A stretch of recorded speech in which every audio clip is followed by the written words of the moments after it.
A ver, uno podría pensar que las grandes ideas, esas que realmente cambian el mundo, nacen en un laboratorio o en un momento de inspiración divina. Pero a veces, la verdad es que nacen en el lugar más inesperado, una cama de hospital. La historia detrás de Hábitos Atómicos no arranca con una revelación brillante, para nada. Comienza con el sonido de un hueso rompiéndose y una vida que, de repente, se detiene por completo. Esta es la historia de cómo un accidente devastador se convirtió en la semilla de una filosofía que ha transformado vidas. Para entender esto, tenemos que irnos a un lugar bastante oscuro, no a una oficina ni a una biblioteca, sino al silencio de una unidad de cuidados intensivos. El autor, James Clear, despierta de un coma inducido. Días antes, un bate de béisbol le había pegado de lleno en la cara, destrozándosela. La inflamación en su cerebro fue tan, pero tan severa, que los médicos tuvieron que tomar medidas extremas, luchando básicamente por mantenerlo con vida. Imaginen la escena. Al despertar, se da cuenta de que perdió por completo el sentido del olfato. Pero eso era solo el comienzo. Una enfermera le pide que haga algo súper simple, algo que hacemos todos los días sin pensar: sonarse la nariz. Esa pequeña presión fue suficiente para que el aire se colara por las fracturas de su cráneo y, bueno, como leemos aquí, su ojo izquierdo fue expulsado de la cuenca. Es un momento que te congela, que te muestra lo frágil que era su estado en ese instante.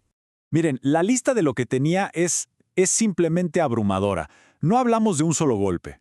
Tenía la nariz rota, media docena de fracturas en la cara, el ojo izquierdo fuera del lugar y, por si fuera poco, sufría de convulsiones postraumáticas y serios problemas de visión.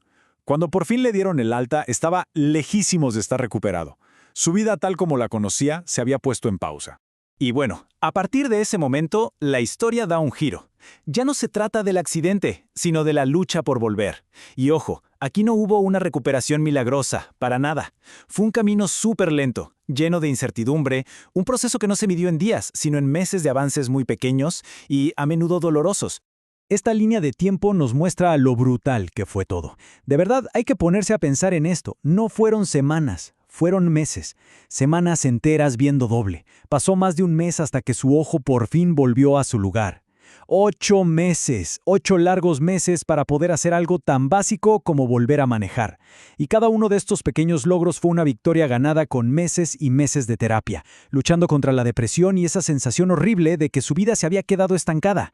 Pasa un año entero, y él intenta volver a lo que más amaba, a lo que prácticamente lo definía, el béisbol. Pero lo que debería haber sido un regreso triunfal se convirtió, de lejos, en el punto más bajo de su vida. Es que el contraste aquí es durísimo. Por un lado tenemos el sueño de toda una vida, ¿no? Inspirado por su papá de llegar a ser profesional. Y por el otro, la cruda, fría realidad. Después de un año de una rehabilitación dolorosísima, no solo no brilló, sino que lo sacaron del equipo principal. Fue el único de su año al que cortaron. Esto fue más que una derrota, fue un golpe directo a su identidad. Y sí, a ver, después de lucharla muchísimo, logró volver al equipo principal, pero fue una de esas victorias que se sienten a derrota, ¿saben? Pasó toda la temporada en el banquillo. Jugó en total 11 entradas, que para que se den una idea es más o menos lo que dura un solo partido. Ya no se trataba solo de la lesión. Parecía que todo su esfuerzo no servía de nada, que su sueño se le escapaba de las manos sin importar cuánto luchara. Pero es justo ahí, en ese punto más bajo, tocando fondo, ahí es donde empieza la verdadera transformación. Y no es un milagro físico, es un cambio de chip, un clic mental que lo puso en un camino totalmente distinto. Y esto nos lleva a una pregunta que creo todos nos hemos hecho alguna vez. ¿Qué se hace cuando das lo mejor? Cuando de verdad te esfuerzas al máximo y aún así fallas. ¿Cuál es el siguiente paso? Y aquí está la respuesta que lo cambió absolutamente todo. Fue ese momento de claridad en el que se dijo a sí mismo: si las cosas van a mejorar, depende de mí. Dejó de enfocarse en lo que no podía controlar, como la lesión o la mala suerte, y se centró en lo único que sí podía: sus propias acciones. Este fue el verdadero punto de quiebre: asumir la responsabilidad total por su futuro.